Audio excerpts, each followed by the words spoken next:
Party వార్తలు వాస్తవాల్లో మనతో BRS party senior నాయకులు డాక్టర్ చిరుమల రాకేష్ గారు, రాజకీయ విశ్లేషకులు సీనియర్ జర్నలిస్ట్ నర్రా విజయ్ గారు. గుడ్ మార్నింగ్ అండి, వెల్కమ్ టు వార్తలు వాస్తవాలు. నిన్న లగచర్ల బాధిత రైతుల పక్షాన బీఆర్ఎస్ పార్టీ అండగా నిలిచింది. లగచర్ల రైతుల పైన సర్కారు దమనకాండం నిరసిస్తూ నిన్న నల్ల దుస్తులతో శాసన మండలి సభ్యులు నిన్న ఆందోళన చేశారు. ఉభయ సభల్లో కూడా అవసరమైతే లగచర్ల బాధితుల కోసం సుప్రీంకోర్టు దాకా వెళ్తాం, అండగా ఉంటాం, వాళ్ళకు న్యాయం జరిగేదాకా అంటూ బీఆర్ఎస్ వర్కింగ్ ప్రెసిడెంట్ కేటీఆర్ స్పష్టం చేశారు. రైట్ రాకేష్ గారు, లగచర్ల రైతులకు పట్ల ఈ ప్రభుత్వ దమనకాండ ఇక ఆగదా? ఇంత నిరసన, ఇంత వ్యతిరేకత వస్తున్నా కూడా లగచర్ల రైతుల పట్ల ఎందుకు ప్రభుత్వం కర్కశంగా వ్యవహరిస్తుంది? కమింగ్ డేస్లో ఇంకా లగచర్ల రైతుల పక్షాన బీఆర్ఎస్ పార్టీ ఎట్లా ఉండబోతుంది? అవసరమైతే సుప్రీం దాకా వెళ్తామని చెప్తున్నారు. ఎట్లా వారు బాధిత పక్షాన ఉండబోతున్నారు బీఆర్ఎస్? గుడ్ మార్నింగ్ అండి. గుడ్ మార్నింగ్ ప్యానల్ మెంబర్స్కి, విజయ్ కుమార్ గారికి, నర్రా విజయ్ కుమార్ గారికి, రాజేష్ గారికి, టీ న్యూస్ ప్రేక్షకులకు. నిన్న అసెంబ్లీలో ఏదైతే జరిగిందో లగచర్ల రైతులు దాదాపుగా నెలకు పైగా వాళ్ళని ఇప్పటికి కూడా జైల్లోనే బంధించి పెట్టడం జరిగింది. వాళ్ళేం అసాంఘిక కార్యక్రమాలు చేపట్టలేదు, వాళ్ళు ఏమీ చేపట్టలేదు. తమ భూముల గురించి సరైన ధర ఇచ్చి ఆ భూములు ఇవ్వడానికి కూడా వాళ్ళు ఏమనలేదు. సరైన ధర ఇచ్చి 5 లక్షలకు ఎకరం ఇవ్వమని చెప్పేసి అంటే ఏ రైతు ఇస్తాడండి? అదేవిధంగా దౌర్జన్యంగా సరే అక్కడ నువ్వు పెడుతున్నటువంటి ఫార్మా కంపెనీలు ఏమో తెలియదు, నీ అల్లుని ఫార్మా కంపెనీ గురించి భూములు లాక్కుంటాంటూ అదే భూముల్లో అదానికి ఏదైతే ఈరోజు అమెరికాలో కేసు బుక్ అయినటువంటి అదాని గురించి భూములు ఇస్తా అని చెప్పేసి చెప్పిన దానికి ప్రశ్నించిన పాపానికి ఆ రైతులందరినీ కొడంగల్ నియోజకవర్గం, సొంత ముఖ్యమంత్రి గారి నియోజకవర్గంలో ఆ రైతులందరినీ తీసుకుపోయి జైల్లో పాలు చేస్తాం. ఆ జైల్లో పాలు చేస్తే ఈరోజు ఇప్పటికి కూడా ఆల్రెడీ కోర్టులలో బీఆర్ఎస్ పార్టీ కొట్లాడడం జరుగుతుంది రైతుల పక్షాన. ఈరోజు ఏ రోజు కానీ రైతుల పక్షాన పోరాటం చేసినా, రైతుల గురించి ఆలోచించినా అది బీఆర్ఎస్ పార్టీయే. ఎందుకంటే గతంలో మనం చూసాం, ఏ రైతుకు కూడా నష్టపోకుండా అది ఏ ప్రాజెక్టు కట్టినా కానీ, మల్లన్న సాగర్ ప్రాజెక్టు కాడ నుంచి మొదలు పెట్టుకుంటే కొండపోచమ్మ కావచ్చు, రంగనాయక సాగర్ కావచ్చు, అన్నపూర్ణ ప్రాజెక్టు కావచ్చు, ఏదైనా ఏ ప్రాజెక్టు కట్టినా కానీ ఎక్కడ కూడా రైతు నష్టపోకుండా వాళ్ళకి సరైన కంపెన్సేషన్ ఇస్తూ వాళ్ళకి జీవనోపాధి ఇస్తూ ముందుకు పోయినటువంటి ప్రభుత్వం. ఈరోజు ఏంటంటే ప్రభుత్వం కంప్లీట్గా ఎక్కడికక్కడ కర్కశంగా వ్యవహరిస్తూ, ప్రశ్నిస్తే వాళ్ళ గొంతులు నొక్కుతూ వాళ్ళందరినీ కూడా జైల్లో పాలు చేస్తూ ఈరోజు లఘుచర్లను మొత్తం కూడా ఈరోజు నందిగ్రామ్ చేసింది. మరొక నందిగ్రామ్ మనకు బెంగాల్లో తెలుసు నందిగ్రామ్ సంఘటన. అదేవిధంగా ఈరోజు లఘుచర్లను కూడా మరో నందిగ్రామ్ చేస్తుంది. ప్రజా పోరాటాలకు ఈరోజు అది దాని మూలమైతుంది. ఈరోజు ఆ ప్రజా పోరాటానికి నాయకత్వం బీఆర్ఎస్ పార్టీ వహిస్తుంది. చర్చకు దారితీస్తుంది లగచర్ల రైతుల పట్ల పోలీసులు వ్యవహరించిన తీరు, ప్రభుత్వం అవలంబిస్తున్న విధానం. సో నిన్న అంబేద్కర్ విగ్రహాలన్నింటి కూడా బీఆర్ఎస్ పార్టీ నాయకులు వినతి పత్రాలు కూడా అందజేశారు. సో ఇంత చర్చ సాగుతున్నా కూడా అసెంబ్లీలో మరి ఈ అంశం చర్చకు ఎందుకు అవకాశం ఇవ్వట్లేదు ప్రభుత్వం అనేది? ప్రభుత్వం ఏ అంశానికి కూడా చర్చకు అవకాశం ఇవ్వట్లేదండి. మీరు లఘుచర్ల చర్చను అసలు కానివ్వట్లేదు. ఒకటి నెంబర్ 1. నెంబర్ 2, నేనేమంటాను, లఘుచర్ల సంఘటన వస్తే, లఘుచర్ల గురించి చర్చ జరిగితే వాళ్ళ డొల్లతనం అంతా బయటపడుతుంది. అదానితోటి వాళ్ళ కుమ్మక్కైంది ఈ విధంగా బయటపడుతుంది. ఈ రాష్ట్ర ముఖ్యమంత్రి బీజేపీతో కలిసి ఆడుతున్నటువంటి నాటకాలన్నీ కూడా బయటపడతాయి. కాబట్టి మీరు గమనించండి.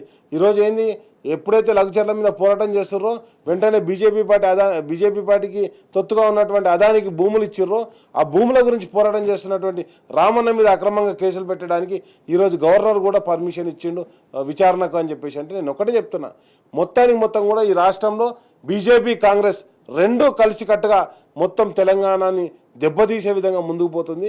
దీనిలో బీజేపీ హస్తం కూడా సంపూర్ణంగా ఉన్నదని చెప్పేసి ఒక్క రోజైనా మాట్లాడిన లఘుచర్ల గురించి. అక్కడ ఎంపీ డీకే అరుణ గారు ఉంటారు, ఇంతవరకు మాట్లాడలే. ఒక సెంట్రల్ మినిస్టర్ మాట్లాడాడు, వాళ్ళ గురించి పోరాటం చేస్తామన్నారు, వాళ్ళ గురించి రారు.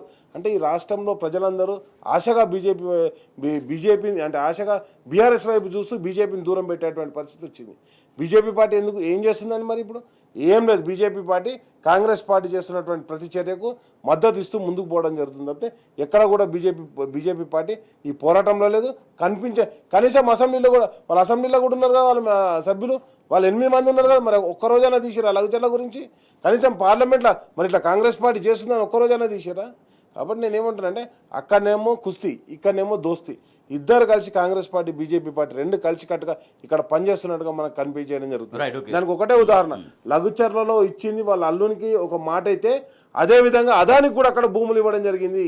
ఈరోజు ఓల్డ్ సిటీని అదానికి ఎట్లా అప్పచెప్పిండో అదేవిధంగా లఘుచర్లను కూడా అదానికి అప్పచెప్పనిక భూములు తీసుకోవడం జరిగిందండి. విజయ్ గారు, లఘుచర్ల విషయంలో ఇంత ప్రతిస్పందన వస్తున్నా, ప్రజల నుంచి కూడా ఒక ఆగ్రహ విషయాలు వ్యక్తమవుతున్నాయి. ఎందుకంటే రైతులకు ఆ రకంగా బెడ్లు ఒక హార్ట్ అటాక్ వచ్చినటువంటి ఆ రైతుని ఆసుపత్రికి తీసుకెళ్ళడానికి స్ట్రెచర్ మీద తీసుకెళ్ళొచ్చు, లేకపోతే మరో రకంగా తీసుకెళ్ళాలి, హాస్పిటల్ తీసుకెళ్లేటువంటి విధానం వేరే ఉంటుంది. కానీ ఏకంగా పెద్ద పెద్ద గొలుసులు వేసి తీసుకెళ్లడం అనేది చాలా దారుణంగా చర్చ సాగుతోంది, చాలా ఆగ్రహ విషయాలు వ్యక్తమవుతున్నాయి. ఇంత జరుగుతున్న లగచర్ల విషయంలో ప్రభుత్వం ఎందుకు మొండికిపోతుంది? సరే, వాళ్ళకు బెయిల్ ఇచ్చి వాళ్ళని బయటికి తీసుకురావడం వచ్చే ప్రయత్నం ఒకటి జరగట్లేదు. తర్వాత అసెంబ్లీలో చర్చకు పట్టుబట్టినా కూడా ఆ చర్చ ఆ అంశాన్ని తీసుకొని పరిస్థితి కనపడుతోంది. 2 రోజులుగా లగచర్ల అంశం మీద వాయిదా తీర్మానం ఇస్తున్నప్పటికీ ప్రభుత్వము యాక్సెప్ట్ చేయట్లేదు. ఎందుకంటే లగచర్ల అంశము సంబంధించినటువంటి ఇది చర్చకు వస్తే రైతాంగ అంశాలన్నీ కూడా అసెంబ్లీలో చర్చకు వస్తాయి. రైతులకు జరుగుతున్నటువంటి అన్యాయము, భూ పోరాటానికి సంబంధించినటువంటిది, బేడీల అంశము, పౌర హక్కులు, మానవ హక్కులు, ఇవన్నీ ఒక చర్చకు దారితీస్తాయి. అదేవిధంగా అదానికి అదేవిధంగా రేవంత్ రెడ్డికి ఉన్నటువంటి సంబంధాలు బయటపడతాయి. ఈ అంశం రాకూడదు అనే దాంతో ప్రభుత్వం టూరిజం మీద పెట్టుకుంది. టూరిజం అనే అంశం పెద్ద అంశమే కాదు, వాళ్ళు పాలసీ అనౌన్స్ చేయటం అనేది అది ఎప్పుడైనా చేసుకోవచ్చినటువంటి, అది ఒక పెద్ద ప్రజా సమస్య కూడా కానటువంటి అంశం. అటువంటి అంశాన్ని తీసుకొని ముందరకు వచ్చినటువంటి ప్రభుత్వము ఈ లగచర్ల అంశం రాష్ట్రాన్ని అట్టుడికించింది. దేశవ్యాప్తంగా మానవ హక్కుల కమిషన్ ఇన్వాల్వ్ అయినటువంటి అంశము, బేడీలు వేసి తీసుకొచ్చినటువంటి అంశం, ఈ అన్ని అంశాల మీద చర్చ జరగాల్సిన, ఒక భూసేకరణ మీద వస్తుంది చర్చ, అదేవిధంగా రైతాంగం ఎదుర్కొంటున్నటువంటి సమస్య వస్తుంది, వాళ్ళకు పునరావాసం కల్పించేటువంటి అంశం మీద. ఈ అంశాలన్నీ ప్రజల్లో చర్చకు రావద్దు, అసెంబ్లీలో చర్చకు వస్తే రికార్డ్ అవుతుంది అనే ప్రధానమైనటువంటి ఉద్దేశంతో ప్రభుత్వం ఈ అంశాన్ని తీసుకోలేకపోతుంది. తీసుకోకుండా ప్లస్ సొంత నియోజకవర్గం నుంచే కొడంగల్ నియోజకవర్గం ముఖ్యమంత్రి మాట్లాడుతున్నారు, మా సొంత నియోజకవర్గ రైతులను నేను ఎందుకు ఇబ్బంది పెడతాను, ఇబ్బంది పెట్టాను కదా, ఇబ్బంది పెట్టాను చెప్పిన తర్వాత కూడా బేడీలు వేసిరు కదా, బేడీలు వేసి హెల్త్ సెంటర్కి తీసుకొచ్చినటువంటి అంశం ఆయన ఉత్తి పేపర్ల కోసం, మీడియా కోసము బయటికి ఐవాష్ అంటితుడుపు చర్యగా మాట్లాడుతున్నటువంటి అంశం కిందనే బయటపడిపోతున్నటువంటి అంశం. నిజమైనటువంటి చిత్తశుద్ధి ఉన్నట్లయితే ఇప్పటికి ఆ సమస్యను క్లోజ్ చేసే అవకాశం ఉండే. సొంత నియోజకవర్గంలో ఇంత పెద్ద ఎత్తున రాష్ట్ర వ్యాప్తంగా ఇన్నాళ్ళు దాదాపు 40-50 రోజులు ఇటువంటి, అంటే 7-8 నెలల నుంచి జరుగుతున్న సీరియస్గా కేసులు పెట్టి 40 రోజుల నుంచి జరుగుతున్నటువంటి అంశం మీద కనీసం అంశాన్ని క్లోజ్ చేయలేకపోతున్నటువంటి అంశము. ఇంకొక అంశం చర్చ, దీనికి కారణమైనటువంటి నోటిఫికేషన్ ఏకంగా ప్రభుత్వం రద్దు చేసుకుంది. కానీ వాళ్ళు మాత్రం ఇంకా రద్దు చేసుకున్నప్పుడు కేసులు కూడా ఉపసంహరించుకోవాలి కదా.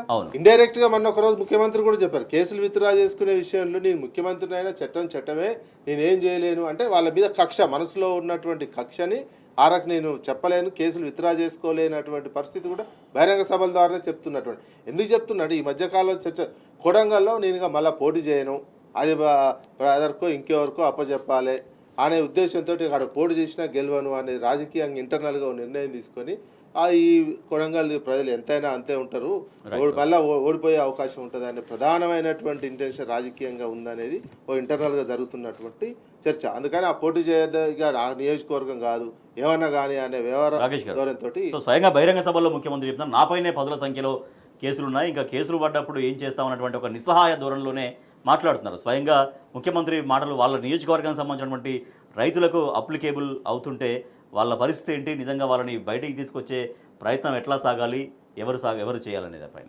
ఒకటి, ఈరోజు లగచర్లలో 35 రోజుల నుంచి పాపం రైతులందరినీ కూడా జైల్లో ఉంచడం, నరేందర్ రెడ్డి గారిని కూడా ఆయనను కూడా జైల్లో ఉంచడం జరిగింది.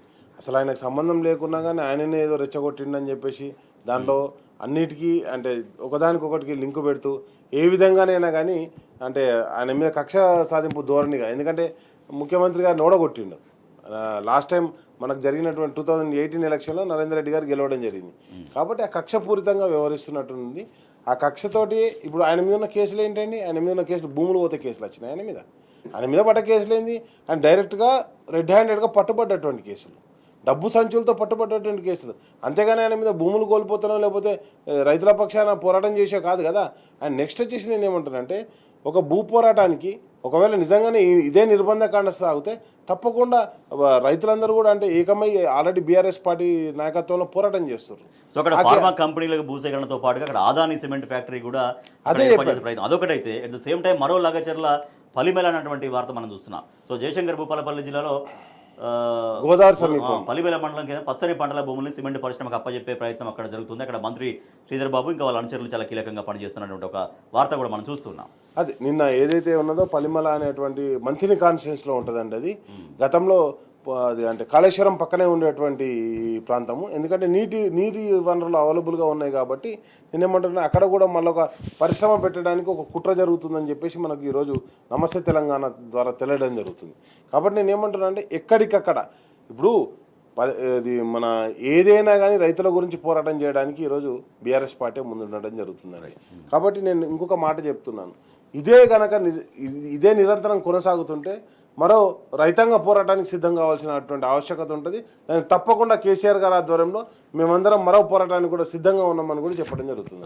అప్పుల విషయంలో అసెంబ్లీలో చర్చ సాగింది వాడివేడిగా. అయితే రాష్ట్ర ప్రభుత్వం ఇప్పటిదాకా కాంగ్రెస్ ప్రభుత్వం ఏర్పడి సంవత్సర కాలం అయింది. సంవత్సర కాలంలో 1,23,367 కోట్లు అప్పు చేసింది. స్వయంగా భట్టి విక్రమార్క నిన్న వెల్లడి చేసినటువంటి విషయాలు కూడా చాలా స్పష్టమవుతుంది. అయితే బీఆర్ఎస్ ప్రభుత్వం చేసింది కేవలం 4,17,000 కోట్లు మాత్రమే. కానీ 7 లక్షల కోట్లు అని అనవసరంగా అభాండాలు వేస్తున్నారు. బీఆర్ఎస్ ప్రభుత్వాన్ని, నాటి ప్రభుత్వాన్ని బదనాం చేస్తున్నారంటూ హరీష్ రావు తీవ్రంగా ఆగ్రహం వ్యక్తం చేశారు. రాకేష్ గారు, అప్పుల విషయంలో వాళ్ళ కాంగ్రెస్ ప్రభుత్వం చేసినటువంటి అప్పు ఇప్పటికే 1 ఇయర్లోనే 1,27,000 కోట్లు దాటింది. తర్వాత ఇంకా బీఆర్ఎస్ పార్టీని 7 లక్షల కోట్లు అప్పు చేసిందనే మాటపైనే కాంగ్రెస్ వాళ్ళు స్టాండ్ అయి ఉన్నారు. అవసరమైతే నిరూపిస్తామంటున్నారు. ఒకటి, బీఆర్ఎస్ పార్టీ చేసినటువంటి అప్పుల గురించి మాట్లాడుతున్నటువంటి కాంగ్రెస్ పార్టీ స్పష్టంగా ఈరోజు అసెంబ్లీలో ఏమని చెప్పడం జరిగింది. ఆ రోజు ఆర్థిక శాఖ మంత్రిగా ఉన్నటువంటి హరీష్ రావు గారు 4 లక్షల కోట్లు అప్పు మాత్రమే చేయడం జరిగిందని చెప్పి 4 లక్షల కోట్లు అప్పు దేనికి చేసినామని కూడా చెప్పడం జరిగింది. ఒకటి, మిషన్ భాగీరథ. 2, కాళేశ్వరం ప్రాజెక్టు.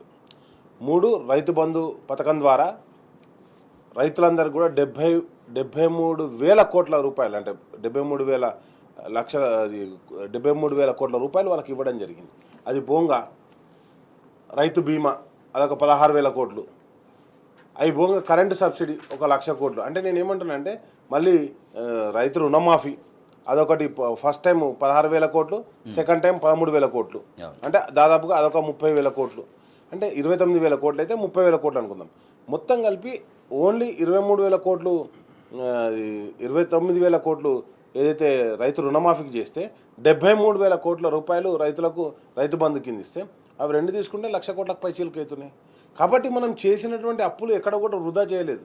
ఆ చేసిన అప్పులు అన్నీ కూడా మళ్ళీ ఇన్వెస్ట్మెంట్ కింద మారడం జరిగింది, సంపద రూపంలోకి మార్చినాం. ఆ సంపద ఏ విధంగా మారింది అంటే మనం చూస్తున్నాం. ఈరోజు ధాన్యం ఉత్పత్తి దేశంలో నెంబర్ 1కు చేరుకున్నామంటే ఆ సంపద సృష్టి మిషన్ కాకతీయ, మిషన్ భాగీరథ ఇవన్నీ పథకాలకు పెట్టడం జరిగింది. ఇవన్నీ అంశాలు అయితే అదేవిధంగా దీంతో ఆర్థిక ఏదైతే మనం చేసినటువంటి అభివృద్ధి దేంట్లో జరిగిందంటే సర్కార్ దవాఖానలో అభివృద్ధి జరిగింది. దాంట్లో మాతా శిశు మరణాలను తగ్గించడం జరిగింది. దాంతో ఏమైంది, కేసీఆర్ కిట్ తీసుకోవడం జరిగింది. దాంతో ఏది న్యూట్రిషన్ కిట్ ఇవ్వడం జరిగింది. కాబట్టి నేను ఏమంటున్నానంటే ఒకప్పుడు నేను రాను బిడ్డో సర్కారు దవాఖానకు అన్నటువంటి పాటలు పాడుకున్నటువంటి తెలంగాణలో ఉమ్మడి ఆంధ్రప్రదేశ్లో నేను సర్కారు దవాఖాన చలో పోదాం సర్కారు దవాఖానకు అని చెప్పేసి అక్కడ ఉన్నటువంటి ఫెసిలిటీస్ తోటి వాళ్ళందరూ మాతా శిశు సపరేట్గా ఒక బ్లాక్స్ నిర్మాణం చేయడం జరిగింది. మొత్తం అన్ని హాస్పిటళ్లలో ఆక్సిజన్ సప్లై చేయడం జరిగింది. మనం చూస్తున్నాం. ఆర్బీఐ నివేదిక కావచ్చు, లేకపోతే కాగ్ నివేదిక కావచ్చు, ప్రతి ఒక్క దాంట్లో మనం అంటే దేశం మొత్తంలోనే మనం మొదటి స్థానానికి చేరుకున్నాం. అతి తక్కువ అబార్షన్లు కావచ్చు, అతి తక్కువ అంటే ఎక్కువ నార్మల్ డెలివరీస్ అనేవి కూడా తెలంగాణలోనే సిజేరియన్లు తగ్గినాయి. ప్రభుత్వ హాస్పిటల్లోనే అన్ని జరిగేటువంటి స్థితికి వచ్చినాయి. కానీ ఈరోజు ఎలాంటి పరిస్థితి, అసలు ప్రభుత్వ హాస్పిటల్కి పోవడం కూడా బంద్ చేశారు. ప్రభుత్వ హాస్పిటల్ పోతే గోళీలు లేనటువంటి పరిస్థితి. ఈరోజు ప్రభుత్వ హాస్పిటల్లో డెలివరీలు చేసుకోలేనటువంటి పరిస్థితి దుస్థితిలో ఈరోజు హాస్పిటల్ ఒక్క 1 ఇయర్లోనే ఇంత మార్పు జరుగుతుందా అంటే నేను ఏమంటున్నా అంటే అది కాళేశ్వరం ప్రాజెక్ట్ అని చెప్తారు. కాళేశ్వరం ప్రాజెక్టులో గోదావరి గర్భంలో కట్టినాయి మొత్తం కలిపితే 3,000 కోట్లు కాదండి. మిగతా అని కూడా ఏదైతే 85,000 కోట్ల రూపాయలు ఏదైతే ఖర్చు పెట్టారో కాళేశ్వరంలో, అంటే అప్పుల గురించి తీసుకున్నప్పుడు ఆ 85,000 కోట్లలో మొత్తం ల్యాండ్ అక్వేషన్ కావచ్చు, లేకపోతే కన్స్ట్రక్షన్ కావచ్చు, పంపోజులు కావచ్చు, అవన్నీ కూడా గోదావరి గర్భానికి దూరంగా కట్టడం జరిగింది. కాబట్టి నేను ఏమంటున్నానంటే మొత్తం ఒక అబద్ధపు జూటా ప్రచారం చేస్తూ వాళ్ళంతా అప్పులతో నిండిపోయిందని చెప్పడం బీఆర్ఎస్ పార్టీ చెప్తుంది. ఖచ్చితంగా 4,17,000 కోట్ల చిల్లర అప్పు చేసాము, అది మేము లెక్కలతో సహా సభకు వివరిస్తామని చెప్తున్నారు. కానీ 7 లక్షల కోట్ల అప్పు అనేది ఇంకా కూడా కాంగ్రెస్ ప్రభుత్వం చెప్తున్నటువంటి మాట. ఎట్ ద సేమ్ టైం మేము అప్పులు చేసాం, మీరు చెప్పినట్టుగా మేము అప్పులు చేసాం, సంపద సృష్టించాం, సంక్షేమం ఇచ్చాం. బట్ ఈ 1,27,000 కోట్ల అప్పు ఈ 1 ఇయర్ కాలంలో చేసి ఏం చేశారు మీరు, ఏం చేశారు? చేశారు, ఏం అభివృద్ధి చేశారు అనే ప్రశ్నకి ప్రభుత్వం దగ్గర ఆన్సర్ కనపడుతుందా? ఆన్సర్ కాదండి, 1,27,000 కోట్లు ఏదైతే అప్పు చేసిర్రో స్పష్టంగా మీరు ఎవరెవరికి బిల్లులు శాంక్షన్ చేసిర్రో అవి సభలో పెట్టండి అని చెప్పేసి నిన్న ఇది హరీష్ రావు గారు ఛాలెంజ్ చేయడం జరిగింది. వాళ్ళు చేసిన డబ్బు అప్పంతా నిన్న ప్రశాంత్ అన్న చెప్పినట్టుగా ఆ డబ్బంతా కూడా ఎవరికి ఇచ్చారు అంటే కాంట్రాక్టర్లకు, గుత్తేదారులకు, పెద్ద పెద్ద కాంట్రాక్టర్లకు ఇచ్చారు. చిన్న చిన్న సర్పంచులను వీళ్ళందరూ ఎంపీటీసీలందరూ వదిలిపెట్టి ఎవరెవరైతే ఆ పార్టీకి సంబంధించినటువంటి కాంట్రాక్టర్లు ఉంటారో వాళ్ళకి ఆ డబ్బంతా కూడా అంటగట్టిరని చెప్పి స్పష్టంగా మనకి ఇక్కడ తెలుస్తుంది. కాబట్టి కాంగ్రెస్ చేసిన అప్పంతా కూడా వాళ్ళ జేబుల్లోకి పోయింది, ఢిల్లీకి పోయింది. దేశం మొత్తంలో జరిగేటువంటి ఎలక్షన్లకు ఫండింగ్గా ఈ రాష్ట్రం నుంచి వెళ్ళిపోయింది. ఢిల్లీకి 30 సార్లు తిరిగిండండి ఇప్పటికి ముఖ్యమంత్రి గారు. ఎందుకు తిరిగిండు? ₹1 రాలేదు, కానీ ఇక్కడ ఉన్న రూపాయలన్నీ కూడా తీసుకుపోయి అక్కడ పెట్టేటువంటి పరిస్థితి. రాహుల్ గాంధీ పాదయాత్ర చేయాలంటే బస్సు ఇక్కడికేం పోతుంది. సో అది ప్రియాంక గాంధీ పోటీ చేయాలంటే ఇక్కడ నుంచి హెలికాప్టర్ పోతుంది. ఏ కార్యక్రమం ఉన్న దేశం మొత్తంలో కాంగ్రెస్ పార్టీకి ఈరోజు ఇది ఏటీఎం కార్డుగా మార్చినటువంటి పరిస్థితి మనకు దుస్థితి మనకు కనిపిస్తుంది. రైట్ విజయ్ గారు, నిజంగా ఏ రాష్ట్రం అయినా ముందుకెళ్ళాలంటే ఖచ్చితంగా తగినంత అప్పులు చేయాల్సి వస్తుంది, అది ఓకే.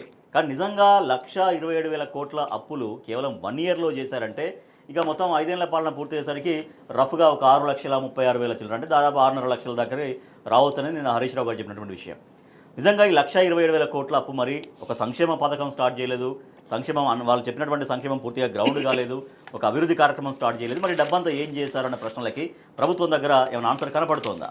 ప్రభుత్వం ఆన్సర్ చెప్పలేకపోతున్నటువంటి అంశం. ఇవన్నీ ఏం చేసినట్టే వీళ్ళు చేసినటువంటి పప్పు బెల్లాల్లాగా స్నోలకు పౌడర్లు వేసుకున్నట్టు ఓ ప్లేట్ భోజనం 32,000కు ఇట్లాంటి వాటికే ఖర్చు పెట్టినట్టు కనిపిస్తుంది.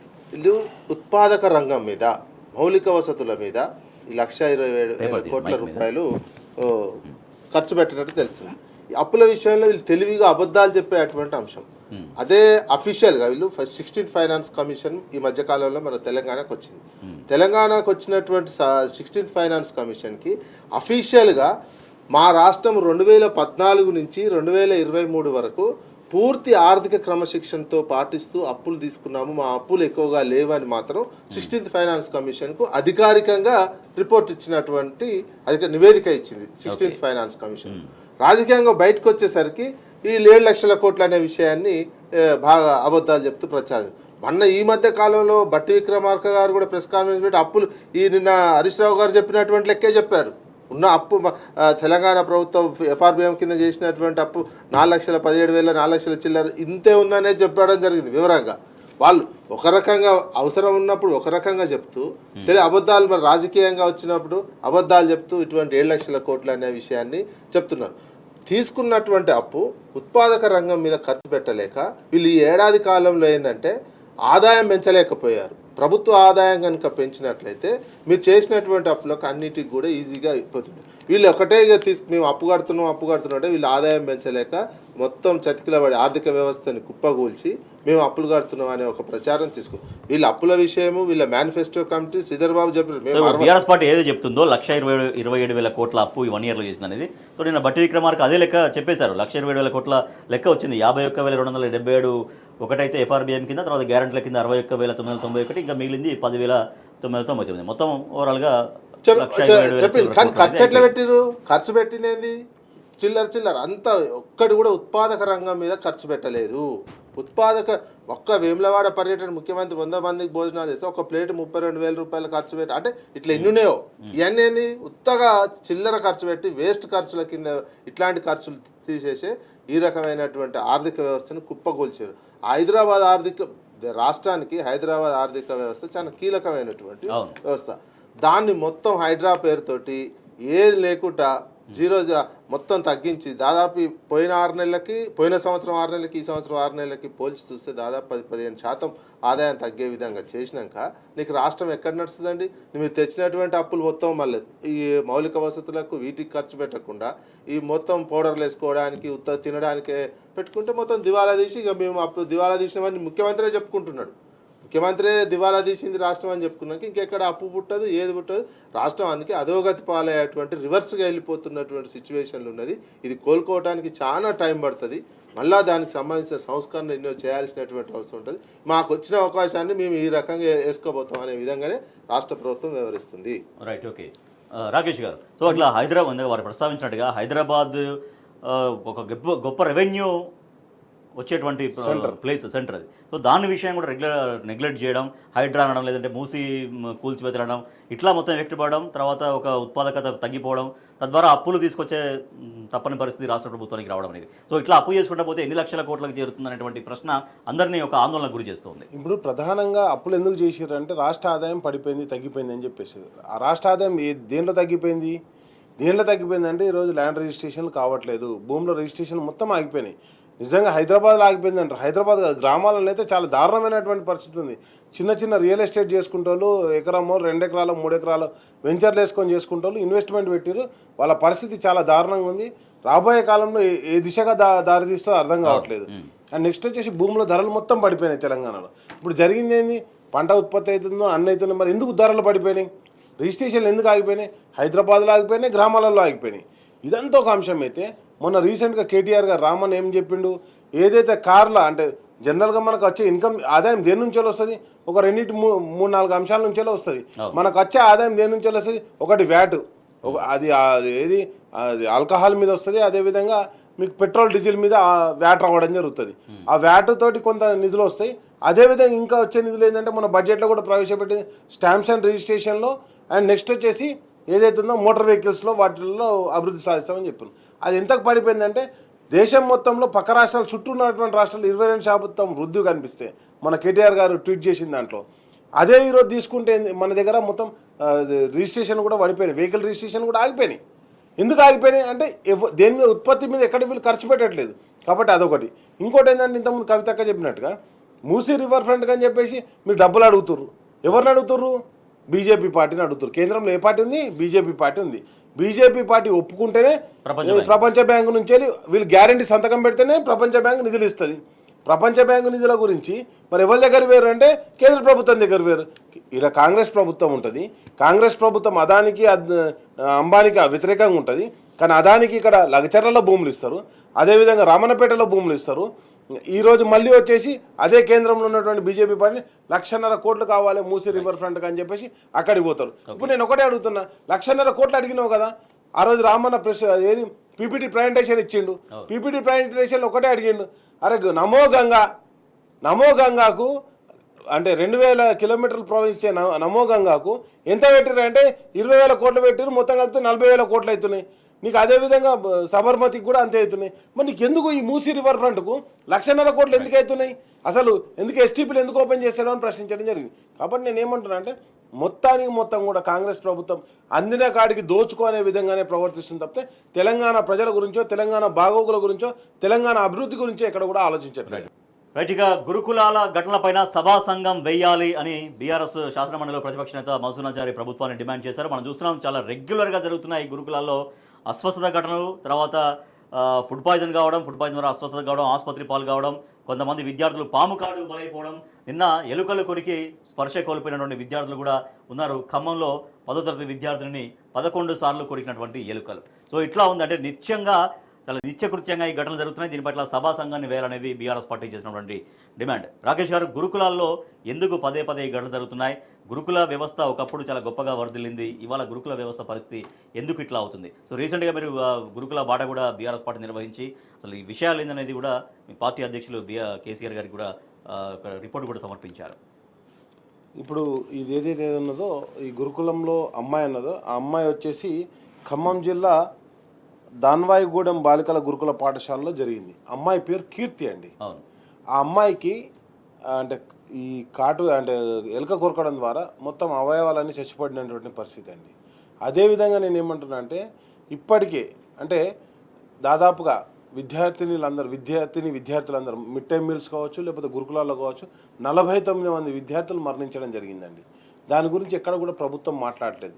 అదేవిధంగా గురుకుల బాట చేపట్టడం ద్వారా మొత్తం కూడా విద్యార్థులు ఎదుర్కొంటున్న సమస్యలు పరిశీలించడానికి పోతే కేసులు పెట్టినటువంటి పరిస్థితి. గురుకులాలను తిండి సక్క పెడతలేవా అని చెప్తే కేసులు పెట్టినటువంటి పరిస్థితి. దానికి వెంటనే హడావిడిగా డైరెక్ట్గా మనం చూసినాం వైరాలో ఒక బాలిక తండ్రి ఏమని మాట్లాడిండు, మీరు వచ్చారు కాబట్టి ఈరోజు అందరూ కూడా నాన్ వెజ్ పెట్టడం జరిగింది, మంచి ఫుడ్ పెడతారు, అసలు రోజు పెట్టట్లేదు, మేమందరం కూడా కాంగ్రెస్ పార్టీ కోటేసినాం కానీ ఈరోజు బాధపడుతున్నామని చెప్పేటువంటి పరిస్థితి. కాబట్టి నేను ఏమంటానంటే ఎక్కడికక్కడ మొత్తం కూడా గురుకులాలు నిర్లక్ష్యానికి గురవుతున్నాయి. గురుకులాలు మూసివేసే దిశగా తీసుకుపోవడం జరుగుతుంది. ఆల్రెడీ డ్రాప్ అవుట్స్ పెరగడం జరిగినాయి తెలంగాణలో. దాన్ని మీరు నేను కాదు, ఎడ్యుకేషన్ డిపార్ట్మెంటే చెప్పడం జరుగుతుంది. కాబట్టి మొత్తం కూడా గురుకులాలను అస్తవ్యస్తం చేస్తూ గురుకుల వ్యవస్థని నాశనం చేసే విధంగా పేదవాళ్ళకి ఎక్కడైతే ఉంటుందో ఆ పేదవాళ్ళను అంటే పేదవాళ్ళకి విద్య అందకుండా కాంగ్రెస్ పార్టీ పనిచేస్తుందని మనకు స్పష్టంగా తెలుసు. నిన్న సీతక్క సమాధానం విన్నాం, అవి జరిగింది కరెక్టే, మేము చర్యలు చేపడతామని చెప్పింది తప్పితే ఎక్కడ కూడా మేము సరైనటువంటి ఇప్పటికైనా ఆహారం అందిస్తాం, వాళ్ళకి బిల్లులు ఇస్తామని ఎక్కడ కూడా చెప్పలేనటువంటి పరిస్థితి. కాబట్టి నేను ఏమంటున్నా అంటే ఆ కీర్తికి వెంటనే న్యాయం జరగాలి. ఆమెకు కావాల్సినటువంటి ఏదైతే అంటే వైద్యం మొత్తం కూడా ప్రభుత్వమే ఆ బాధ్యత తీసుకోవాలి. లేకపోతే ఆల్రెడీ బీఆర్ఎస్ పార్టీ నాయకులు అక్కడికి పోయినట్టు మనం చూస్తున్నాం. మాజీ ఎమ్మెల్యే సండ్ర వెంకట వీరయ్య గారు, అది టీఆర్ఎస్ నేతలు అందరూ గురుకుల కావడానికి ఇటువంటి ఇష్యూస్ కావడానికి బీఆర్ఎస్ పార్టీనే కారణం అనేది చాలా స్థాయిలో మాట్లాడుతున్నారు. సో ఎందుకు ఆ రకంగా మాట్లాడుతున్నారు? బీఆర్ఎస్ పార్టీ కారణం ఎట్లా కాదు రాజేష్ గారు. ఇప్పుడు ఏదో ఒక దాని గురించి మాట్లాడితే ఒక పద్ధతి ఉంటుంది, కానీ ఆహారం రోజు వండేదానికి కూడా 1 year కిందట మేము అది 1 year నుంచి ఏర్పడేటువంటి కాంగ్రెస్ ప్రభుత్వం కాకుండా అంటే సంవత్సర కాలంలో కనీసం భోజనం పెట్టలేనటువంటి దుస్థితిలో ఈ కాంగ్రెస్ ప్రభుత్వం ఉన్నదన్నట్టు. అదే నువ్వు తింటేనైతే ఏం రాడకపోయి తింటే ప్లేటుకు 32,000 కడతావు. మరి పేద విద్యార్థులకు కనీసం వాళ్ళకి తిండికి తినడానికి కూడా సరైనటువంటి తిండి పెట్టలేనటువంటి దుస్థితిలో ఆ రోజు రెగ్యులర్గా పౌరశాఖ సరఫరాల శాఖ నుంచి రెగ్యులర్గా వాళ్ళకి బియ్యం పోయేటి. ఈరోజు అట్లా కాకుండా ఎక్కడో స్టాక్ ఉన్నటువంటి మూలిగినట్టు బియ్యం మొత్తం అమ్ముకున్నారు దొంగదారిన దొడ్డిదారిన. ఈరోజు మనకు తెలుసు 500 కోట్ల దాంట్లో లాలూచి అయిందని చెప్పేసి ప్రభుత్వం దగ్గర ఉన్నటువంటి ప్రభుత్వ బియ్యాన్ని మొత్తం కూడా అమ్ముకున్నటువంటి దుస్థితి ఈరోజు. అదేవిధంగా ఈరోజు పిల్లలకు పెడుతున్నటువంటి మొత్తం కూడా పురుగు పట్టినటువంటి బిల్లల్ని పెడుతున్నారు. కాబట్టి నేను ఒక్కటే చెప్తున్నా, దీని అందరం కూడా మనం అంటే గురుకులాలను కాపాడుకోవాల్సిన బాధ్యత మన మీద అందరి మీద ఉంటుంది. కాబట్టి కేటీఆర్ గారు మా విద్యార్థి విభాగాన్ని మొత్తాన్ని కూడా గురుకుల బాటకు పంపించేసి వాటిని అన్నింటినీ పరిశీలించమని కూడా పంపించడం జరిగింది. ఈరోజు సరే మీరు చూపించినట్టుగా అక్కడ కార్టూన్ చూపించినట్టుగా ఎలకల నివారణకు పిల్లుల్ని పంపిస్తారు, మరి పురుగుల నివారణకు ఏం చేస్తారు? వాళ్ళు తింటున్నటువంటి ఫుడ్కు మరి ఆ ఫుడ్లో వస్తున్నటువంటి పురుగులకు ఏం చేస్తారు? దానికి కూడా ఏదైనా ఎలకల మందు కలుపుతారు ఏం దాంట్లో? నేనేమంటున్నా అంటే ఈ రోజు ఉన్నటువంటి దుస్థితి గురుకులాలన్నింటినీ మళ్ళొకసారి పటిష్టం చేసుకోవాల్సిన బాధ్యత మన మీద ఉంటుంది.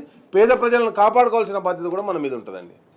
విజయ్ గారు, ఎందుకు గురుకులాల్లో ఇవే ఘటనలు పదే జరుగుతున్నాయి? ఎలుకలు కొరకడం, లేదా పాము కాట్లు కావడం, గురుకులాల్లో ఒక నమ్మకం అనేది ఫుడ్ పాయిజనింగ్ పోయింది. అంటే ఫుడ్ పాయిజన్ విద్యార్థులకు కానీ వేరే పేరెంట్స్కి కానీ ఒకప్పుడు గురుకులాల్లో మేము చదవాలి, గురుకులాల్లో చదివితే మాకు విద్యతో పాటుగా అనేక క్రీడల్లో కావచ్చు లేకపోతే రకరకాల యాక్టివిటీస్లో ఎంకరేజ్మెంట్ ఉంటుంది. కానీ ఇప్పుడు చదువే పరిస్థితి లేదు, అక్కడ ఉండే పరిస్థితి లేదు. సో ఎందుకు ఒక నమ్మకం అనేది పూర్తిగా గురుకులాల వ్యవస్థ కోల్పోయింది ప్రజల్లో?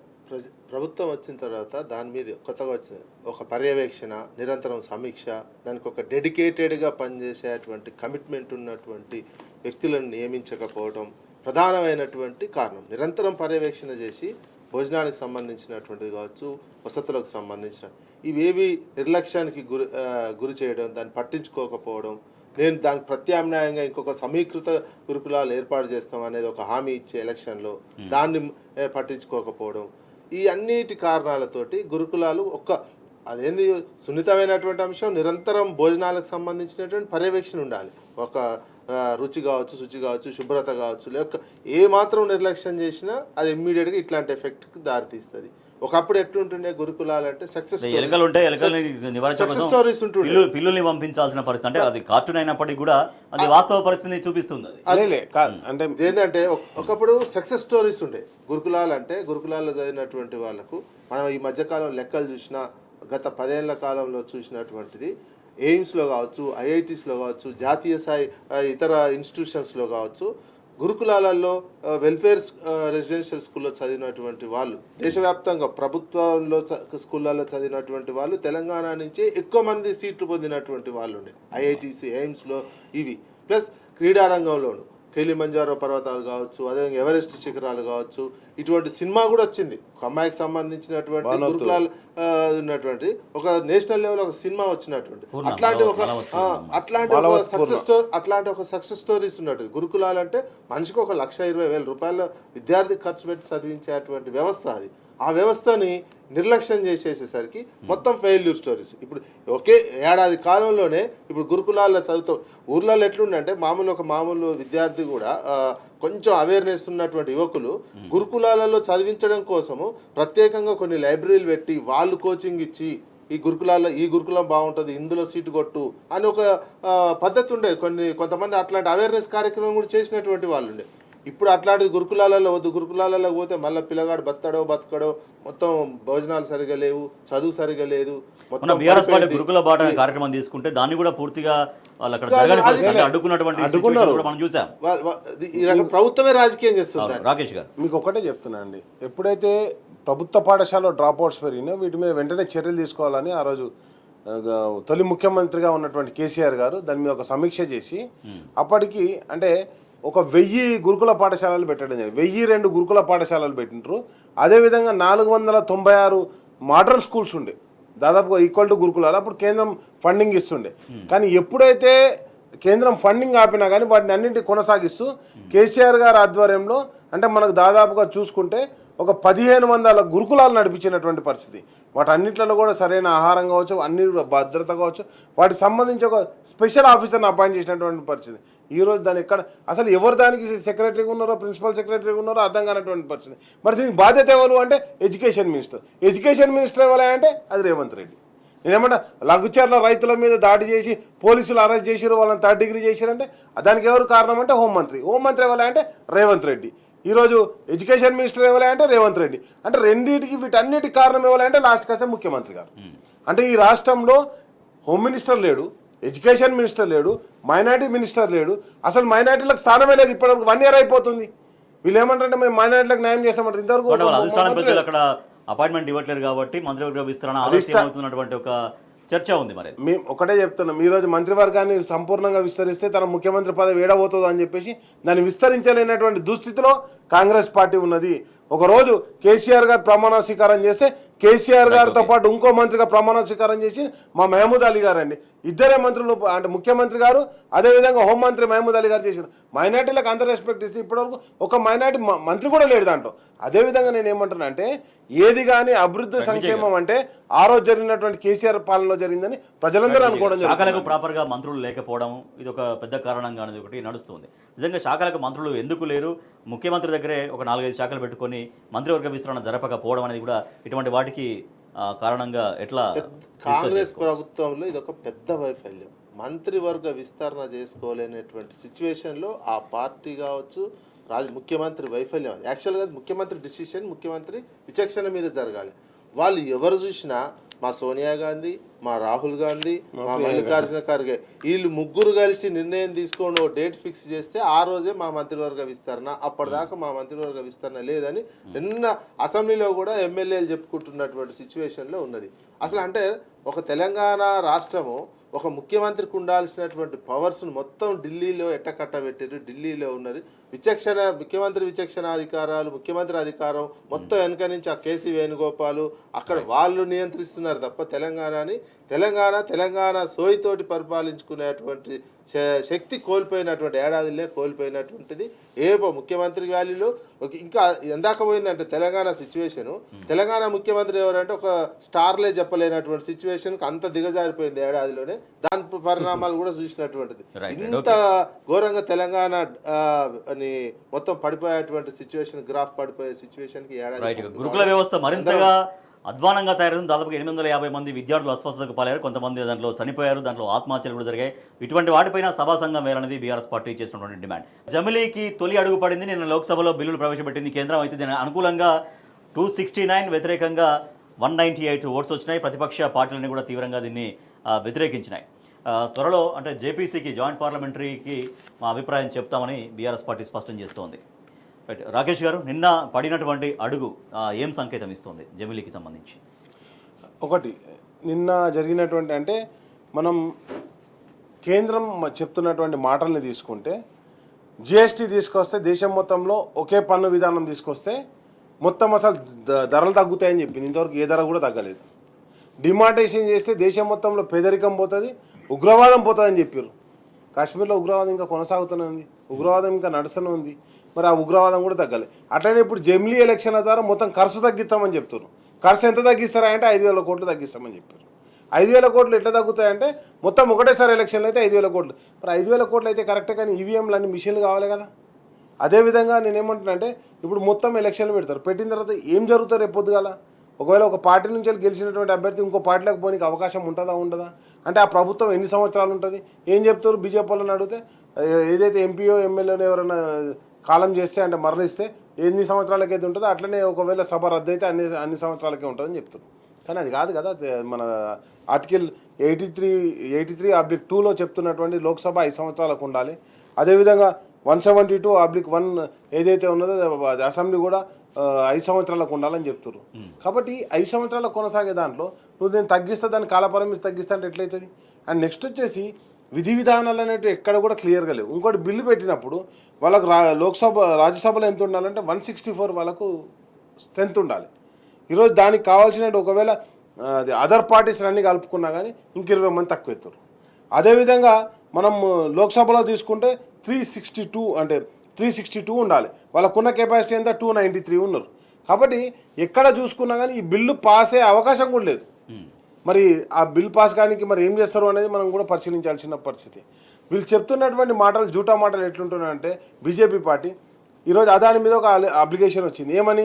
అదాని మీద అమెరికాలో కేసు పెట్టడం జరిగింది, అది పక్కదారికి పోవాలి, ఆ చర్చ జరగద్దు, దాని మీద జాయింట్ పార్లమెంటరీ కమిటీ నియమించొద్దు. కాబట్టి బీజేపీ చేస్తున్నటువంటి అవినీతి మీద మాట్లాడొద్దంటే వెంటనే సబ్జెక్ట్ను పక్కదారి పట్టించాలి. దానికి ఏం చేశారు? గతంలో సర్జికల్ స్ట్రైక్స్, లేకపోతే తర్వాత జిఎస్టీ డిమాంటేషను, లేకపోతే ఇప్పుడు మళ్ళీ వచ్చేసి ఏంటంటే జమిలీ ఎలక్షన్లు, లేకపోతే రామాలయం, ఈ విధంగా అన్నింటినీ కూడా డైవర్ట్ చేస్తూ దేశంలో పేదరికం తగ్గట్లేదు. అదేవిధంగా డాలర్ విలువ అసలే పడిపోవట్లేదు. డాలర్ విలువ ఇంకా పెరుగుతుంది. ఎప్పుడైతే బీజేపీ వచ్చిందో రూపీ ఈక్వల్ టు డాలర్ చేస్తామన్నారు. ఈరోజు ఇంకో 20 రూపాయలు పెరిగింది, అది 60 రూపాయలు ఉన్నది 80 రూపాయలకు పోయింది. అంటే నేనేమంటున్నానంటే మొత్తం కూడా దేశాన్ని దివాలా దిశగా తీసుకుపోతుంది. తప్పితే జమిలీ ఎలక్షన్లు అనేటిది ఒక బూచిని సృష్టించి తద్వారా ఏదైతే ఎలక్షన్లు ముందుకు పోకుండా చర్యలు అంటే మొత్తం దేశంలో ఉన్నటువంటి ప్రాంతీయ పార్టీలు అన్నింటినీ దెబ్బతీసే కుట్ర కూడా జరుగుతుంది. అండ్ నెక్స్ట్ వచ్చేసి నిన్న వినోద్ కుమార్ గారు కూడా చెప్పడం జరిగింది, ఎప్పుడైతే మమ్మల్ని ఆ జేపీసీ ముందట పిలిచినప్పుడు మా పార్టీ అభిప్రాయం చెప్తాం, ఇంతవరకు మా పార్టీ అభిప్రాయం చెప్పడం జరగలేదు. కాబట్టి ఆ పార్టీ అభిప్రాయాన్ని కూడా జమిలీ ఎలక్షన్లు అనేది ఒక నాటకం. అభివృద్ధి గురించి మాట్లాడకుండా ఈ దేశంలో జరుగుతున్నటువంటి అవినీతిని, ఏదైతే అదాని కంపెనీకి ఇస్తున్న అవినీతిని పక్కదారి పట్టించడానికే జరుగుతున్నది. కాబట్టి ఇది కంప్లీట్గా ఇప్పటి వరకు అయితే నేనేమంటానంటే జమిలీ ఎలక్షన్లకి ఎక్కడ కూడా సంపూర్ణ మద్దతు లభించలేదండి. రైట్ విజయ్ గారు, సో ఇప్పుడు ఆల్రెడీ జమిలీ పైన అడుగులు పడుతున్నట్టుగానే చాలా సీరియస్ అడుగులు అనుకోవచ్చా, లేకపోతే వారు అన్నట్టుగా ఏదైనా డైవర్షన్ పాలిటిక్స్లో భాగంగా కాలయాపన చేసి ఇది ఒక చర్చ, దేశవ్యాప్తంగా ఒక చర్చ అయితే సాగుతూ ఉంటుంది అనేది ధోరణి కనపడుతుంది. ఎందుకంటే చాలా బిల్లులు నిన్న లోక్సభలో పెట్టారంటే అది చాలా సీరియస్గానే కనపడుతుంది. నిజంగా సీరియస్ అయినా లేదంటే కాలయాపన, డైవర్షన్ పాలిటిక్సా, ఇవన్నీ ఏ స్థాయిలో కనపడుతుంది? ఒకటి ఈ టైంకి డైవర్షన్, ఈ టైంకి ఇప్పుడు జరుగుతున్నటువంటి అవినీతి, అదాని వాళ్ళకున్న లింక్ది డైవర్షన్. దీర్ఘకాలికంగా వాళ్ళు ఏంటంటే మేము జమిలీకి పోతే మతం పేరుతోటి మోడీకున్న నా ఇమేజ్ ఇంత ఉంది, ఇంకొక టర్మ్ 2 టర్ములు మాకు అవకాశం వస్తుంది, భారతదేశంలో రాజకీయంగా ఆధిపత్యము, రాజకీయ పెత్తనము, రాజకీయంగా అదానికి కావాల్సిన అన్ని మొత్తం ఒక వ్యవస్థను ఏర్పాటు చేసుకోవడానికి కింది స్థాయి నుంచి ఒక మంచి వ్యవస్థను, ఒక మతానికి సంబంధించినటువంటి ఉన్మాదానికి సంబంధించినటువంటి వ్యవస్థను ఏర్పాటు చేసుకోవడానికి ఒక అవకాశం ఉంటుంది. ఎందుకంటే ఇప్పుడు ఉన్నటువంటి సిచ్యువేషన్లో భారత ప్రజలు మతం బాగా యాక్సెప్టెన్సీ ఉంటుందని ఒక అంచనా, వాళ్ళ ఆర్ఎస్ఎస్ కావచ్చు, వాళ్ళ సిద్ధాంతకర్తలు కావచ్చు, వాళ్ళు ఇచ్చినటువంటి రోడ్ మ్యాప్ ప్రకారం పోతుందనే నేను అనుకుంటున్నాను. అందులో భాగంగానే ఇప్పుడు జమిలీ ఎలక్షన్స్ మేము ఎప్పుడు వేస్తాం ఏంటనేది క్లారిటీ లేదు. జేపీసీకి వేస్తామని వీళ్ళే అంటారు, ఎవరు అడిగింది లేదు, ఏం లేదు, ముందే వీళ్ళే జేపీసీకి పంపిస్తాము అని చెప్పడం జరుగుతుంది. ఈ బిల్లు ఇప్పుడు పెట్టి తీసుకురావాలన్నా ముందు జనాభా లెక్క చేయాలి. ఇంతవరకు వీళ్ళు వచ్చినటువంటి దాని ప్రకారం ఇంతవరకు సెన్సెస్ చేయలే. సెన్సెస్ చేయకపోయినా అద్భుతమైన పరిపాలన అని చెప్పుకుంటున్నారు వాళ్ళే. సెన్సెస్ చేయాలి, సెన్సెస్ లెక్కలు చెప్పాలి, గెజిట్ నోటిఫికేషన్ వేయాలి, మళ్ళీ నియోజకవర్గాల పునర్విభజన చేయాలి, వీటన్నిటికీ రాజ్యాంగ సవరణలు చేయాలి. మాకు రాజ్యాంగ సవరణలు ఎన్ని అవసరం ఉన్నాయో, కాకపోతే వాళ్ళకి మెజారిటీ ఉండొచ్చు. అన్ని రకాల రాష్ట్రాల్లో వాళ్ళు ముఖ్యమంత్రులుగా కూడా ఉన్నటువంటి సిచ్యువేషన్ కనిపిస్తుంది, అధికారంలో ఉన్నాయి, ఆయన్ని ఒకేసారి వస్తాయి. ప్రధానమైనటువంటి ఎజెండా మేము అధ్యక్ష తరహా పరిపాలనకు పోవాలనేది భవిష్యత్తులో అదొక ఎజెండా. దేశాన్ని మత ఉన్మాదంలో నుంచి బయటపడనీయొద్దు. ఇది ఒక మంచి అవకాశం. దేశం నిరంతరం ఇంకా భవిష్యత్తులో మతం ఉన్న నెక్స్ట్ జనరేషన్కి మతాన్నే ఒక మత్తుగా ఎక్కించి పెట్టాలి. మనం ఇంకొక 2 జనరేషన్లు 2-3 టర్ములు కనుక ఉండాలి అంటే ఈ జమిలి పేరుతోటి అక్కడక్కడ జమిలి వచ్చినటువంటి సందర్భంలో ఏమాత్రం మత గొడవలు దేశంలో ఒక్క కాడ జరిగినా దేశం అంతా వ్యాపింపజేసేసి ఒక రాజకీయంగా మాకు అవకాశం ఉంటుంది. మేము దీన్ని ఇక వదలొద్దు అనేది ఒక బలమైనటువంటి ఒక సిద్ధాంతపరమైనటువంటి నిర్ణయంతో వీళ్ళు ఈ అడుగులేసి బిల్లు తీసుకొచ్చినట్టు కనిపిస్తుంది. ఇది దేశానికి, ఎందుకంటే ఇంతవరకు ఇందాక చెప్పినట్టు వాళ్ళు తీసుకొచ్చినటువంటి జిఎస్టీ కావచ్చు, నోట్ల రద్దు కావచ్చు, ఏదైనా దేశ అభివృద్ధికి అయితే ఉపయోగపడలేదు. మన అప్పులు చూసుకున్నా మన రాష్ట్రంతో పోలిస్తే దేశము డెట్ రేషియో చూసిన జీడిపికి అప్పుల డెట్ రేషియో చూసినా వాళ్ళ 60% ఉండేది నేషనల్ లెవెల్లో, మనది ఇంకా 27% కానే ఉన్నాం.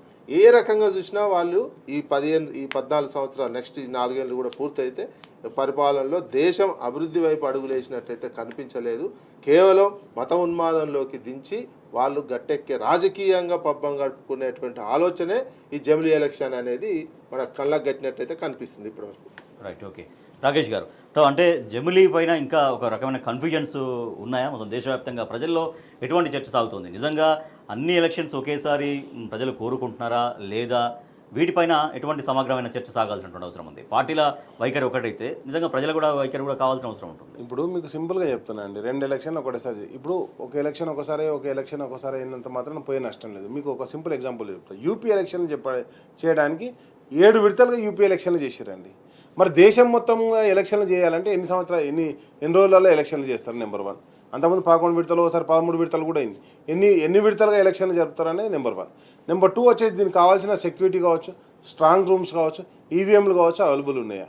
మరి 5 సంవత్సరాలకు ఒక్కసారి ఈవీఎంలు వాడితే వాటి రిపేర్కు 5,000 కోట్లు కాదు 10,000 కోట్లు అయితే కావచ్చు. ఖర్చు తగ్గుతుందని చెప్తారు కానీ ఖర్చు పెరగచ్చు కూడా. అండ్ నెక్స్ట్ వచ్చేసి ఇంకొకటి ఏంటంటే ఇది కంప్లీట్గా అంటే బీజేపీ పార్టీ ఒక నాయకుని ఆలోచనలో పుట్టినట్టు. ఎందుకంటే మనం చూస్తున్నాం పక్కన ఉన్నటువంటి చైనాలో కావచ్చు, జిపింగ్ కావచ్చు, లేకపోతే రష్యాలో పుతిన్ కావచ్చు, వీళ్ళందరూ అధ్యక్ష పాలన తరహాలో ముందుకు పోవడం జరిగింది. అదే పాలన దిక్కుగా భారతదేశం పోతుందేమో అనే అనుమానం కూడా వస్తుంది. నెంబర్ 1. నెంబర్ 2, ఇవన్నీ పక్కన పెడితే మనం అడిగేది ఒకటి అందరి ప్రశ్నలు ఏమనేది ఏంటంటే ఇప్పుడు కేంద్రంలోనే సంపూర్ణ మెజారిటీ లేదు. రేపు పొద్దుగాల దానికి మద్దతు ఇస్తున్న పార్టీలు విత్డ్రా అయితే ఇప్పుడు మళ్ళీ 4.5 సంవత్సరాలకు ఎలక్షన్లు పెడతారా లేకపోతే 5 సంవత్సరాలకు ఎలక్షన్లు పెడతారా క్లారిటీ లేదు. 1. 2, రాష్ట్ర ప్రభుత్వాలు కూడా సంపూర్ణంగా ఏర్పడతాయని చెప్పేసి దిశానిర్దేశం లేదు. ఒకవేళ అక్కడ కూడా ఇప్పుడు బీహార్లో జరిగింది. బీహార్లో ఏం జరిగింది? నితీష్ కుమార్ ఒకసారి బీజేపీ సపోర్ట్ తీసుకున్నాడు, ఫస్ట్ కాంగ్రెస్ సపోర్ట్ తీసుకున్నాడు, తర్వాత బీజేపీ సపోర్ట్ తీసుకున్నాడు. అట్లాంటి వాటిని కూడా ప్రోత్సహిస్తామా? ఒక అభ్యర్థి ఎన్నికైనప్పుడు ఆ అభ్యర్థి ఏ పార్టీలకైనా పోవచ్చా? ఇవన్నీ కూడా ఉంటాయి కదా. వాటి అన్నిటి కూడా ఎక్కడ కూడా సవరణలు చెప్పట్లేదు. అండ్ నెక్స్ట్ వచ్చేసి ఈ బిల్లు మీద సమగ్ర అవగాహన బీజేపీ పార్టీకే లేదు. బీజేపీ పార్టీకి లేదు కాబట్టి మళ్ళీ జేపీసీ ఏర్పాటు చేయడం. జేపీసీ ఎందుకు ఏర్పాటు చేసినావు? నువ్వు నిజంగా నీ బిల్లులో స్ట్రెంత్ ఉంటే నీ బిల్లు కరెక్టే అనుకున్నప్పుడు మరి జీఎస్టీ బిల్లు పెట్టినట్టు, డిమానిటైజేషన్ బిల్లు పెట్టినట్టు రాత్రి రోడ్లు రద్దు అవుతాయని చెప్పేసి ప్రకటించినటువంటి అది ప్రధానమంత్రి గారు ఎందుకు దీని గురించి చర్చ జరుగుతుండే కూడా పార్లమెంట్లో లేరు? ఎమ్మెల్యేలు ఎంపీల ఎలక్షనే కాదు, టోటల్గా అన్ని రకాల ఎలక్షన్స్ కూడా ఒకే దాంట్లో పెట్టలేదండి. దాంట్లో పెట్టలేదు. ఏదైతే సర్పంచ్ ఎంపీటీసీ ఎలక్షన్లు ఉంటాయో అవి దాంట్లో పెట్టలేదు. ఓన్లీ ఎమ్మెల్యేలు ఎంపీలు అండ్ ఖర్చు తగ్గుతున్నారు. అదే మీకు ఇంద్రజిత్ గుప్తా కమిషన్ ఒక కమిటీ ఏమని చెప్పింది? అసలు ఎలక్షన్ల బర్డెన్ అంతా కూడా ఈరోజు ఖర్చు పెరుగుతుంది కదా, ఆ ఖర్చును కూడా ప్రభుత్వమే భరించాలన్నది. దాని బదులు కొంతమంది సజెస్ట్ చేస్తున్నారు, మేధావులు ఏమని సజెస్ట్ చేస్తున్నారు? మొత్తం కూడా ఎలక్షన్లన్నీ కూడా ప్రయారిటీ బేసిస్ అంటే ప్రిఫరెన్షియల్ ఆర్డర్ ఓటింగ్ ఉండాలని చెప్పేసి అది ఒక 1 వీక్ జరగాలి. దానికి ఒకటే రోజులో జరుపుడేందుకు? మీకు బ్యాలెట్ పెట్టేసి ప్రిఫరెన్షియల్ ఆర్డర్లో ఇప్పుడు ఎమ్మెల్సీ గ్రాడ్యుయేట్ ఎమ్మెల్సీకి వేస్తారు కదా, ఆ గ్రాడ్యుయేట్కి ఎమ్మెల్సీ వేసింది అనుకో first priority, second priority, third priority అని చెప్పేసి ప్రిఫరెన్షియల్ ఆర్డర్లో ఓటింగ్ పెట్టుకున్నాం అనుకోండి, మన ప్రజాస్వామ్యం కూడా స్ట్రాంగ్ అవుతుంది కదా. ఆ వ్యవస్థకు పోవట్లేదు. అంటే అమెరికా వ్యవస్థ అంటారు, స్విట్జర్లాండ్ వ్యవస్థ అంటారు, కానీ ఏ వ్యవస్థకు పోయినా కానీ మరి అక్కడంతా కూడా బ్యాలెట్ సిస్టమ్ ఉన్నది, ఎక్కడ కూడా ఈవీఎంల సిస్టమ్ లేదు. ఆ దిశగా కూడా ముందుకు పోవట్లేదు. విజయ్ గారు, సో జమిలీ ఎన్నికలు అనేది ఒక అంశం అయితే, అట్ ద సేమ్ టైం పంచాయతీలకు ఎన్నికలు జరగకపోవడంతో ఇప్పటికీ అక్కడ నిధులు రాకపోవడం, అక్కడ గ్రాంట్స్ రాకపోవడంతో పంచాయతీలు చాలా ఇబ్బంది పడుతున్నాయి, గ్రామాలు చాలా అవస్థలు పడుతున్నాయి అనేది ఒక పెద్ద ఆందోళన మనకు కనిపిస్తోంది. సో పంచాయతీల్ని బలోపేతం చేసేటువంటి వ్యవస్థను ఎందుకు ఇవాళ రాష్ట్రంలో ప్రభుత్వం పట్టించుకోవట్లేదు అనేటువంటిది ఒక బిగ్ క్వశ్చన్. అది ఎలక్షన్లు వస్తే అక్కడ ప్రధాన రాజకీయ ఇంటెన్షనే కనిపిస్తుంది. ఇక్కడ ఏడాది అయిపోయింది, సర్పంచ్ల కాలం ముగిసినటువంటి సిచ్యువేషను ఏడాది దాటినాక కూడా కనీసం ఎలక్షన్లు పెట్టేటువంటి సిచ్యువేషను ఆందోళన చేసేటువంటి పరిస్థితి. ఇప్పుడు గ్రామీణ ప్రాంతాల్లో పారిశుభ్రత దెబ్బతిన్నది. గతంలో ట్రాక్టర్ పెట్టి మొత్తం చెత్త సేకరించేటువంటి వ్యవస్థ దెబ్బతిన్నది సర్పంచ్ లేకపోవడం. అండ్ ఒకళ్ళిద్దరు కొంతమంది మాజీ సర్పంచులు ఉన్న చోట వాళ్ళ సొంత ఖర్చులు పెట్టుకొని కొన్ని చేస్తున్నారేమో తప్ప మొత్తం అందుకే ఈ సంవత్సర కాలంలో రోగాలు గ్రామీణ ప్రాంతాల్లో జ్వరాలు మలేరియా ఇవన్నీ ఉజృంభించడానికి కూడా అదొక రీజన్. సరైన శుభ్రత లేకపోవడం. తర్వాత రిపేర్లు చిన్న చిన్న ఏదైనా నల్లాలు కావచ్చు, ఇంకేదైనా చిన్న చిన్న పనులు చేయాలన్నా డబ్బులు లేనటువంటి సిచ్యువేషన్ ఉంది గ్రామ పంచాయతీ. గ్రామ పంచాయతీ వ్యవస్థ మొత్తం కుప్పగూలిపోయేటువంటి పరిస్థితి వచ్చింది. సర్పంచ్ ఎందుకు సెంట్రల్ గవర్నమెంట్ నుంచి వచ్చేటువంటి నిధులు ఆగిపోయినాయి. ఎలక్షన్లు పెడితేనే నిధులు వచ్చేటువంటి సిచ్యువేషన్ ఉన్నటువంటి రాష్ట్ర ప్రభుత్వం పూర్తి స్థాయిలో నిధులు అందించలేకపోతున్నటువంటి సిచ్యువేషన్. దీంతో గ్రామాల్లో పరిపాలన లేక ఒకరి మీద ఒకరు సెక్రటరీ నడితే సర్పంచ్ మాజీ సర్పంచ్ అయితే ఇంకొకరి మీద నెట్టుకుంటూ ఎల్లదీస్తారు. ప్రజలు పూర్తి అసౌకర్యానికి గురవుతున్నటువంటి సిచ్యువేషన్. ఈ నేపథ్యంలో ప్లస్ ఇంకొకటి ఏమైందంటే వీళ్ళు రైతు బంధు, రైతు భరోసా ఏది ఇవ్వలేనటువంటి సిచ్యువేషన్.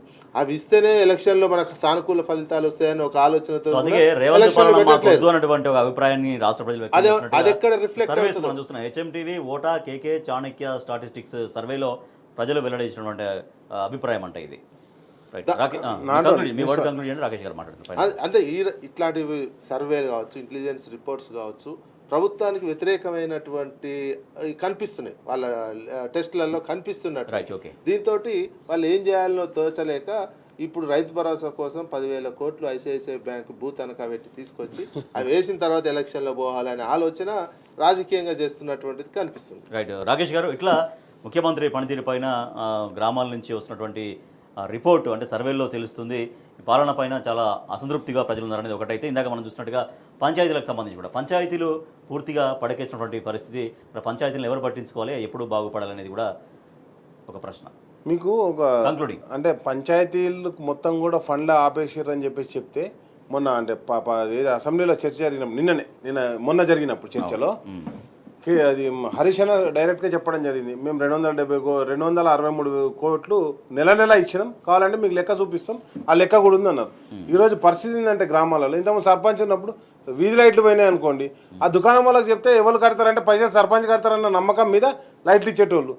అదే మోటార్ కాలిపోయిందంటే సర్పంచ్ చెప్తే మంచిగా చేసేటోళ్ళు. ఈరోజు సర్పంచే లేడు గ్రామాలలో. ఆ మోటార్లు మంచిగా చేసేటోళ్ళు లేరు, బుగ్గలు పోతే పెట్టేటోళ్ళు లేరు. అండ్ నెక్స్ట్ వచ్చేసి నేను ఏమంటానంటే ఒక 2-3 చోట్ల మిషన్ భగీరథ ఇంజనీర్లను కూడా సస్పెండ్ చేశారు మోటార్ కాలిపోయినందుకు. అరే మోటార్ కాలిపోయిన దానికి ఇంజనీర్ ఏం చేస్తాడు? కాలిపోయింది మోటారు, చేపియాల్సిన బాధ్యత ఎవరి మీద ఉంటుంది? ప్రభుత్వం మీద ఉంటుంది. దానికి సంబంధించిన నిధులే ఇస్తలేరు. ఏ విధంగా చేస్తారు వాళ్ళు? లైట్లు పోతే గ్రామ సెక్రటరీలను, మోటార్లు కాలిపోతే ఇంజనీర్లను ఈ విధంగా సస్పెండ్ చేస్తూ ప్రభుత్వం పోతుంది. కాబట్టి కంప్లీట్గా ఏదైతే ఉన్నదో ఈరోజు రాష్ట్రంలో, అది ఆరోగ్య విషయంలో కావచ్చు, గురుకులాల విషయంలో కావచ్చు, లేకపోతే గ్రామ పంచాయతీల విషయంలో కావచ్చు, ప్రతి ఒక్క విషయంలో మొత్తం పాలన మొత్తం పడకేసింది. వీళ్ళు చేస్తున్నది ఏంటంటే హైడ్రామా ఒకటి, మూసి రివర్ ఫ్రంట్ అని చెప్పేసి ఆ పైసలు ఎట్లా దోసుకోవాలని చెప్పేసి ఆలోచిస్తారు తప్పితే ఢిల్లీకి డబ్బులు పంపించే కార్యక్రమంలో ఉన్నారు తప్పితే ఎక్కడ కూడా ప్రజల గురించి పట్టించుకునే పరిస్థితి లేదు. ఈరోజు ధాన్యం కూడా కొనేటువంటి పరిస్థితి లేదు. రైతు బంద్ అయిపోయింది. కాబట్టి నేనేమంటానంటే గతంలో ఉన్న పథకాలు అమలు చేయట్లేదు, కొత్త పథకాలను ఇంప్లిమెంట్ చేయట్లేదు. Thank you so much doctor Rakesh garu. Thank you so much Vijay Kumar garu. ఇది వాటి వార్తలు వాస్తవాలు. చూస్తూనే ఉండండి టీ న్యూస్.